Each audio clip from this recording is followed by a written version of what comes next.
Good afternoon, and thank you for coming to this panel. Certainly, I would like to first thank the organizer for inviting me to this interesting panel on China's religious life. Uh, so my paper is.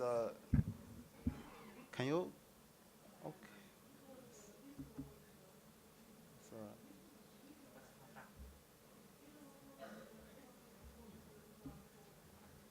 没有正常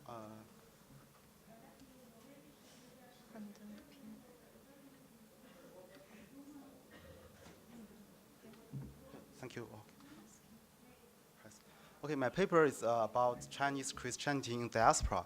It's titled "From China with Faith: Community and Congregation Among Wenzhou Chinese Christian Merchants in France."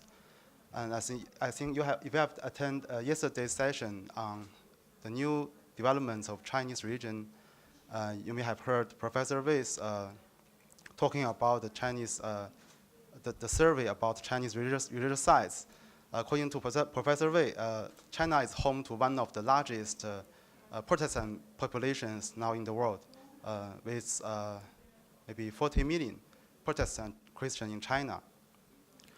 So I think for some of the people here, maybe if you are not familiar with China, you might assume that China is a country without much institutional religious presence or with an anti-religion state.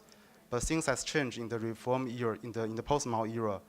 We have witnessed a great religious revival.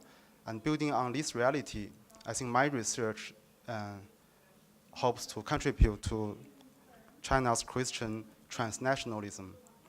And by telling the story of a group of Chinese Christian merchants, traders, who hail from the Chinese coastal city of Wenzhou, and who are spreading Chinese commerce across the globe.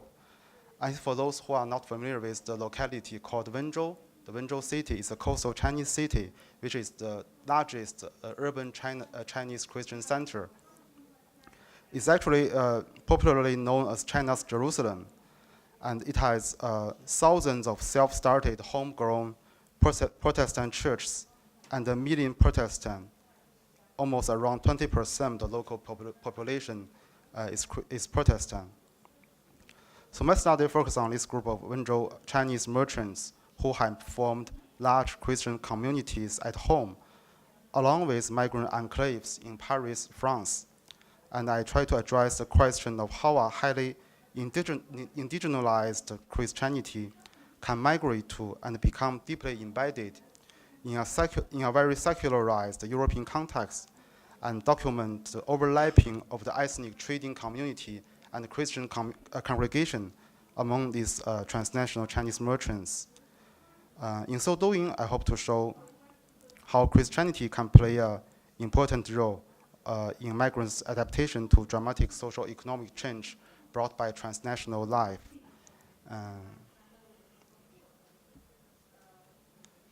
So you'll see, I think very often research on immigrant Chinese Christianity has been mainly focused on Chinese conversion to Christianity, which is a majority religion in the West. But very little research has been done on those Chinese who brought their indigenized Christianity to the West. So for this research, I spent almost 5 years doing fieldwork. And I draw on my fieldwork conducted in Paris, France, and the Chinese city of Wenzhou. I collected almost like dozens of life history interviews in Paris. I think one of the main findings is, I think the migrant church is actually the largest civil society organization. It's a mediating structure between the private spheres of the family and the political economic domains of the market and the state. A few words on the context. I think according to some of the British sociologists like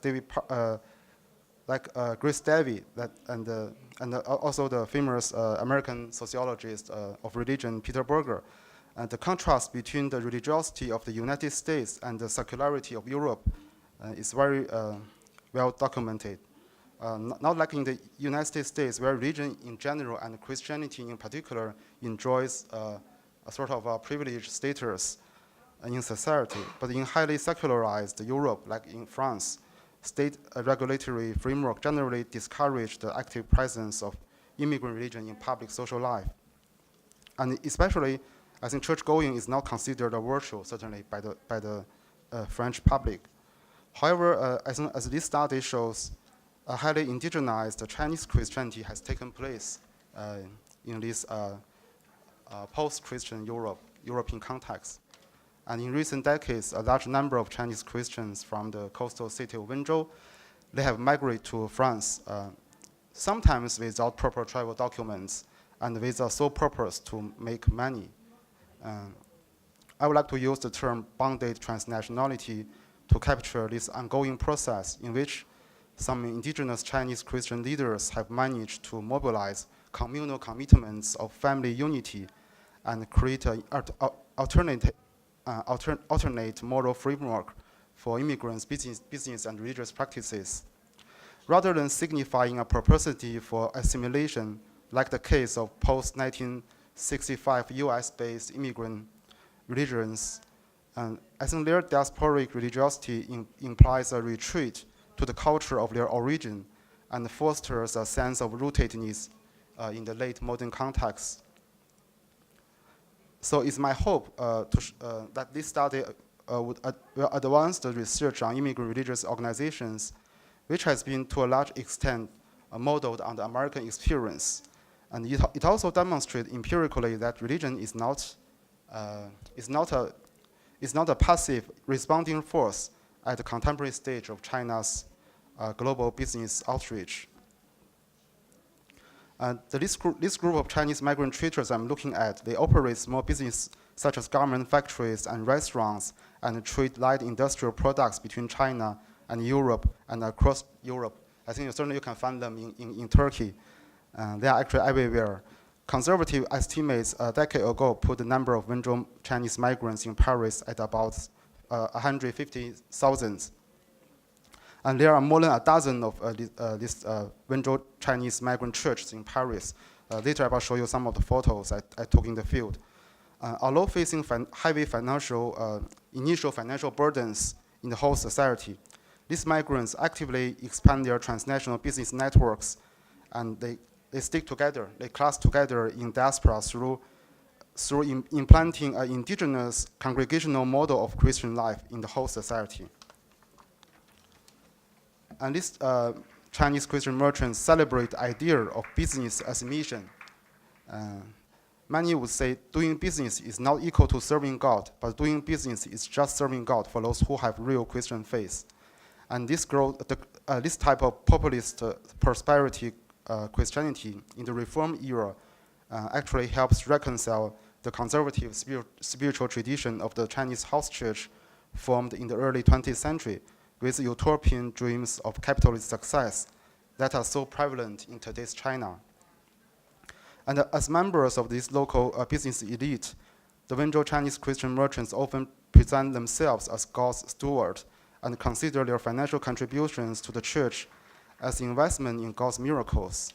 And they stress that doing business is just serving God, and that without a private enterprise or business, one will not be able to do good work in the church. And ordinary churchgoers are well aware that private bosses are resourceful and capable individuals who are in a better position than non-boss lay leaders to help develop the church, especially when the church faces state pressures, whether in China or in France. So,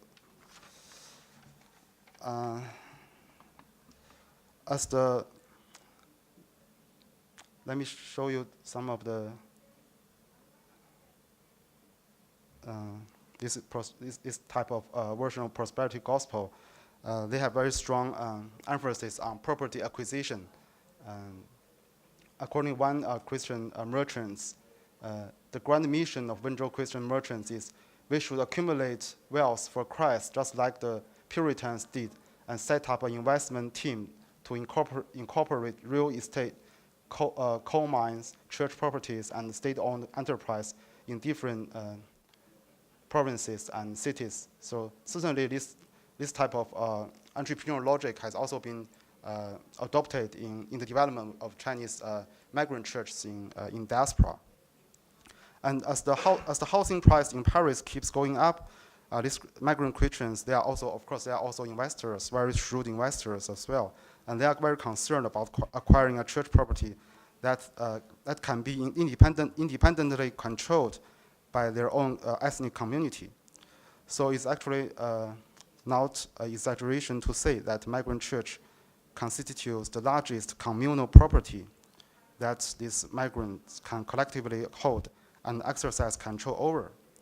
And they have been able to mobilize great amounts of funds for church property acquisition. Take the case of fundraising for a new church building project in a migrant church in Paris. I think when you need of a large amount of money for the acquisition of this new church space, they usually combine several rituals like special gathering, morning prayer meetings on Sundays, and the spread of vision from God in order to appeal donations from church members and sister churches from other parts of Europe. But it actually takes the form of a credit association, which is framed as a gifting practice that usually takes place in a highly spiritualized context. I think this is something. This actually explains why we have this huge, tremendous religious revival in China. That's because of this informal finance mechanism, because of the cash flows. They operate outside of state-sanctioned framework. So that's why although there is strict restrictions from the state on the development of illegal or unregistered churches, but still we have seen so many such a huge development of this house church networks, not only in China but also overseas. I think because of this, they have this very ambitious entrepreneurial mandate, religious specialists and leaders, and also this practice of informal finance in the form of credit association. But this is not just a secular practice. They always use some of the metaphors derived from the Bible, from the religious texts, to sanctify such daily practice that are originally a product of commercialism. And it reminds these profit-oriented migrants to draw a clear line between sacredness and secularity and restrict such cash flows within the non-market framework. These Parisian Chinese Christian leaders reminds me, actually they resemble those local temple elites in North China, in rural North China, studied by some anthropologists and historians of China, like Presenti Dora and Adam Chow, in terms of their emphasis on local cultural embeddedness and very strong communal concerns. As a new type of overseas Chinese community leaders, they emphasize more on the redistribution of resources and wealth in the religious economy. For many of them, there are some similarities or convergences between religious practices and entrepreneurship, but not all. As one of the migrant preachers I interviewed in Paris said, he said, enterprises are set up for making profits, while churches are set up for losing money. Evangelization is all about spending money rather than collecting donations. Collecting money is very easy, but spending money is relatively difficult. The major problem just right now is how to best use these donations. The more people have consensus on how the money should be used, the more donations we will be able to receive from them in future. So there is a so-called religious gift economy that celebrates non-market morality, or you can say this ritual economic hybrid doesn't really fit comfortably with the evolutionary model of rational capitalism as laid out by Max Weber's Protestant ethic and spirit capitalism. And the idea that churches are set up for losing money expressed a strong migrant desire to build a non-market form of social relationship in diaspora. Meanwhile, the idea that public opinions of church members should be consulted or desired when it comes to using communal property or donations reflects a sense of elite responsibility and obligation rather than individualistic economic considerations or calculations. And although these Wenzhou Chinese Christians overseas, they often operate the church the same way as they do business, but one can not deny their determination to establish a transnational ritual economy based on non-market form of morality. So just a few concluding remarks. I guess I'm almost there. All right, so I think there are contradictory dynamics in the development of this Chinese merchant diaspora. It's a close-knit community with global connectedness, and their simultaneous commitments to sacredness, family tradition, and urban entrepreneurial logic signifies the global adaptability of a local Chinese Christianity. If such a transnational religious group only observed the principles of transcendence and sacredness, but without commercial engagement, it will be difficult to carve out a large urban space for spiritual existence and growth under the conditions of this French laicity. If members of this group only focus on development of market relations and consider church property as church as only purely a platform of financing and commercial production, and this group composed of economistic type of actors will not last long. So their mode of development will not be sustainable. They will likely become disintegrated in the absence of shared spiritual and cultural identity. So the tensions between market and non-market relations are carefully negotiated by members of this diaspora, which enable them to build social and spatial connections between their moral conservatism and networked economy. In this case, I think Christianity plays such a bridging role and provides a powerful moral language and spiritual capital. Do we have time to show some photos? Or? Okay, so this is the Wenzhou Chinese shops. The photos I took in the Chinatown in Paris, Belleville. So they provide very important cash flows for the financing of these new church projects in Paris, in other parts of Europe. And this is a Wenzhou Protestant church in the center of Paris. And this is their Sunday service led by a first-generation immigrant preacher. And this is a youth fellowship also led by a first-generation preacher. And these youth, they are mostly second-generation French-born Chinese migrants. And this is a wedding ceremony taking place in the church. So you will see the circle of the marriage circle and the business circle and also the religious circle are sort of overlapped, mutually reinforcing. And this is a Sunday school for kids. And this is another Chinese migrant church in Paris. So you see, this is it's a huge congregation type of. But there is a shift from the sort of a de facto congregation to de facto segregation. I think it's a self-imposed segregation because of the larger context of European secularism, I think.